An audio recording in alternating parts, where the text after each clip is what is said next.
సుఖ శాంతులను చేకూర్చు శుభయోగ నరసింహుడు.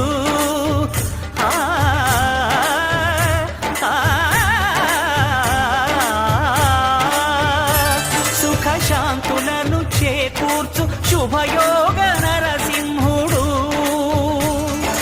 నమో నమః నమో నమః.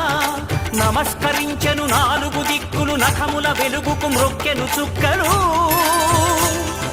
గోపుర రూపము దాల్చినది ఆ దివ్య సుదర్శన చక్రము, మంగళహారతులిచ్చినది మహాకాల చక్రము. శ్రీకర శుభకర ప్రణవ స్వరూప లక్ష్మీ నరసింహ, 14 లోకములన్నీ మ్రొక్కే జ్వాలా నరసింహ.